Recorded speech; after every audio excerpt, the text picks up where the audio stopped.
Pankaja मुंडेंचे PA अनंत गर्जे यांच्या पत्नीने आत्महत्या केली। काही महिन्यांपूर्वीच अनंत गर्जे यांचं लग्न झालं होतं। आत्महत्या नसून तिची हत्या केल्याचा आरोप कुटुंबाकडून केला जातोय। मुलीचं कुटुंब वरळी पोलीस ठाण्यात पोहोचले। या प्रकरणी आता पुढील चौकशी सुरू आहे। अधिक जाणून घेऊया या सगळ्या संदर्भात आपले प्रतिनिधी कृष्णा सोनारवाडकर यांच्याकडून। कृष्णा, काय अधिकची माहिती आहे? पंकजा मुंडे यांचे पीए अनंत गर्जे यांच्या पत्नीने आत्महत्या केली, मात्र ही आत्महत्या नाही तर तिची हत्या करण्यात आली आहे असं त्या मुलीच्या कुटुंबियांचं म्हणणं आहे। हे मुलीचं कुटुंब आता वरळी पोलीस ठाण्यात पोहोचलेलं आहे। या प्रकरणी आता पुढील चौकशी होते। पंकजा मुंडे यांचे पीए अनंत गर्जे यांच्या पत्नीने आत्महत्या केली। अधिक जाणून घेऊया आपले प्रतिनिधी कृष्णा सोनारवाडकर यांच्याकडून। कृष्णा, काय अधिक अपडेट्स?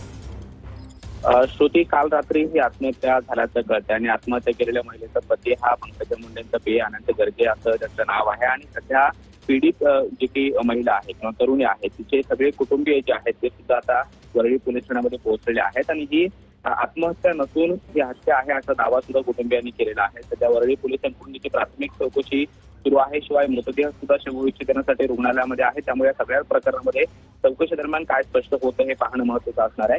अनंत गर्जे हे पंकजा मुंडे यांचे पीए म्हणून काम करतात आणि अगदी 7-8 महिन्यापूर्वी त्या दोघांचं लग्न झालेलं होतं, मात्र आत्महत्येचं कारण अद्याप कळू शकलेलं नाहीये। मात्र कुटुंबियांकडून तो दावा करण्यात येतोय तो आमच्या मुलीनं आत्महत्या केली नसून तिची हत्या करण्यात आलेली आहे असा दावा सुद्धा त्यांनी केलेला आहे। त्यामुळे चौकशीत काय निष्पन्न होतं आणि त्यानंतर पोलीस काय भूमिका घेतात हे पाहणं महत्त्वाचं असणार आहे। सध्या या विवाहित जी काही आत्महत्या केलेली तरुणी आहे तिचे संपूर्ण कुटुंबीय हे वरळी पोलीस ठाण्यामध्ये आहे आणि पोलीस कुटुंबियांच्या वतीनं तक्रार सुद्धा दिली जाते। मात्र पोलीस या सगळ्या प्राथमिक चौकशी दरम्यान काय निष्पन्न होतं आणि त्यानंतर काय भूमिका घेतात हे पाहणं महत्त्वाचं असणार आहे। नक्कीच। तुर्तास धन्यवाद कृष्णा, तुम्ही दिलेल्या संपूर्ण माहितीसाठी।